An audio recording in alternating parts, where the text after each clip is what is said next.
Hi folks, G3 here.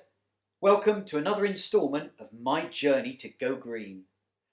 For today's episode, I'm joined by Mrs. G3 and we are going to have a go at growing one of your favourite things for the kitchen, a bit of ginger. Yeah. So we've got a nice bit of ginger root that we bought from the local farm shop. It was a lot bigger than this when we got it, wasn't it? Yeah. Probably about that size, would you say? So it's probably about that big when we got it. We've used a lot of the ginger so far. And since we bought it, it's gone and sprouted.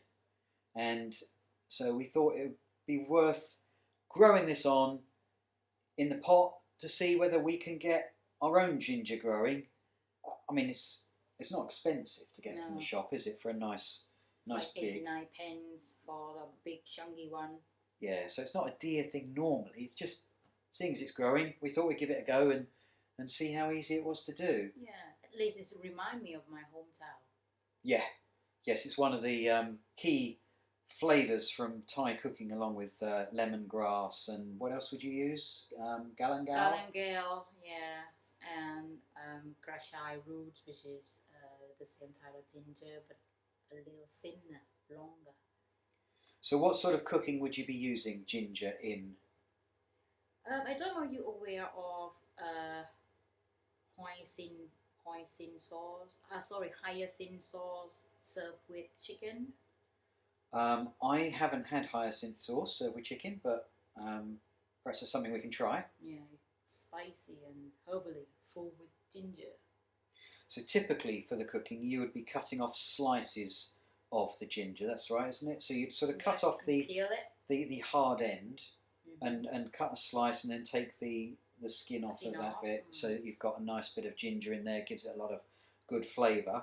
So there is quite a bit on here, but we read up on what we need to be doing with these, and you need a chunk of maybe 1 inch to 2 inches in length to support the plant that's growing there, because it needs to get its nutrients from this bit of root, or this bit of the corm there.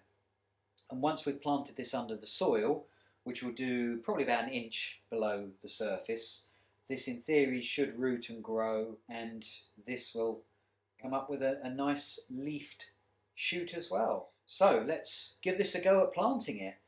We're going to put it, what, in the middle of the pot, you think? Yeah, so put it in the middle. Yeah, so we've got a reasonable sized terracotta pot. Now this does need to be sort of grown in a sort of warmish climate. Yeah. So we will move it out into the greenhouse later on, but for the time being we're going to start it off in the outhouse. I think it should be warm enough, hopefully, to support it.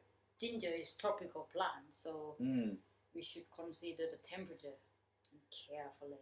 Yes. Otherwise you kill it. It needs careful nurturing. So we'll have a little hole in the middle. Let me get the soil out, and this is quite moist from the compost bag that I bought, and this is peat-free compost. It's peat-free and organic compost, so it's a nice growing medium to use. Right, I think I can go in. That should be about 1 inch deep, you think? Needs to be a bit bigger. A little bit bigger. Like this, and then... Yeah, let's have it so it needs to poke out a bit, doesn't it? Yeah. And then just cover that over a bit over there. So we've got just resting below the surface, just tamping it down a little bit, and a little bit showing there. Are you happy with that? Put a little bit of label on there, just in case you forgot. Yeah, always good to label your plants. I've got an appalling memory, so I won't remember these things. Let's give you a quick look at it. So here we have the ginger poking through, and the rest of it is under the surface there. So that's the ginger in there. We're not... I think the compost is moist enough already. I don't think we need to water it any more than is needed. You would do it to sort of bed it in a bit, but I think that's quite sufficient already, and I'm reluctant to make it too wet if it's going to be going out there and possibly sort of suffering because it's going to be too damp. That's it then, folks. That's our ginger growing. We'll keep you posted to let you know how it goes, and we'll feed back to you and show you how it's progressing. Might be a little while before we're able to do that, but we'll show you. Yeah. Looking forward to it. If you've got a good summer, it might thrive. Yeah, hopefully so. And then we'll be able to put it in the greenhouse, I guess, maybe March time perhaps, if it's sort of warming up a bit. And then if it's getting too warm there, we might have to take it out of the greenhouse at some point, just to cool it down a little bit. So there you have it, folks. That's our attempt to start growing a little bit of ginger from root. Hope you enjoyed the video. If you did, then please click the like button down below so that YouTube knows to share this video with other people that find it useful. And also, if you haven't done so already, don't forget to subscribe to the channel so you can get more hints and tips like this as we continue our journey to go green. Well, until next time, folks, thanks for watching. Bye!